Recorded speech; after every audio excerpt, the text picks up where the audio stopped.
2026 ಸ್ವಾಗತಿಸುವಂಥ ಒಂದು ಹಂತದಲ್ಲಿದ್ದೇವೆ.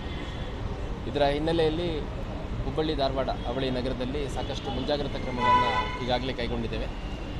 ಮೊದಲನೇದಾಗಿ rowdy sheeters ಮತ್ತು ಆ್ಯಂಟಿ ಸೋಷಿಯಲ್ ಎಲಿಮೆಂಟ್ಸ್ ಏನಿದ್ದಾರೆ ಅಂಥವ್ರದ್ದು ಸ್ಟೇಷನ್ ವೈಸ್ ಪರೇಡ್ ಮಾಡಿಬಿಟ್ಟು ಅವ್ರಿಗೆ ಯಾವುದೇ ಅಹಿತಕರ ಘಟನೆಯಲ್ಲಿ ಭಾಗವಹಿಸಿದ ರೀತಿಯಲ್ಲಿ ನಾವು ತಾಕೀತು ಮಾಡುವಂಥ ಕೆಲಸವನ್ನು ಮಾಡಿದ್ದೇವೆ.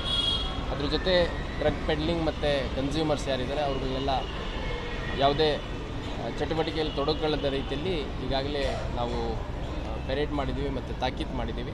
ಮತ್ತು ಆ ರೀತಿ ಯಾರು ಸಸ್ಪೆಕ್ಟೆಡ್ ಇದ್ದಾರೆ ಅಂಥವ್ರನ್ನ ವಶಕ್ಕೆ ತೊಗೊಂಡು ವಿಚಾರಣೆಗೆ ಒಳಪಡಿಸುವಂಥ ಕೆಲಸ ಕೂಡ ಪ್ಯಾರಲಲ್ಲಿ ಆಗ್ತಾಯಿದೆ. ಇದು ಮುಂದುವರೆದು ನಮ್ಮ ಹುಬ್ಬಳ್ಳಿ ಧಾರವಾಡ ಅವಳಿ ನಗರದಲ್ಲಿ ಎಲ್ಲೆಲ್ಲಿ ಸೂಕ್ಷ್ಮ ಪ್ರದೇಶಗಳಿದ್ದಾವೆ, ಅಂದರೆ ಎಲ್ಲಿ ಹೆಚ್ಚು ಕ್ರೌಡ್ ಸೇರುತ್ತೆ, ಮಾಲ್ಸ್ ಇರ್ಬೋದು, ರೆಸಾರ್ಟ್ಸ್ ಇರ್ಬೋದು, ರೆಸ್ಟೋರೆಂಟ್ಸ್ ಇರ್ಬೋದು, ಆಮೇಲೆ ಬೇರೆ ದೊಡ್ಡ ದೊಡ್ಡ ಹೋಟೆಲ್ಗಳಿರ್ಬೋದು, ಸಾರ್ವಜನಿಕವಾಗಿ ಫಂಕ್ಷನ್ ಮಾಡುವಂಥ ಜಾಗಗಳು ಕೆಲವು ಹೋಟ್ಲ್ಗಳಲ್ಲಿ ಅನುಮತಿ ಕೇಳಿದ್ದಾರೆ ಸೇರಿದಂತೆ ಎಲ್ಲ ಕಡೆ ನಾವು ಅಗತ್ಯ ಬಂದೋಬಸ್ತನ್ನು ಮಾಡಿದ್ದೇವೆ.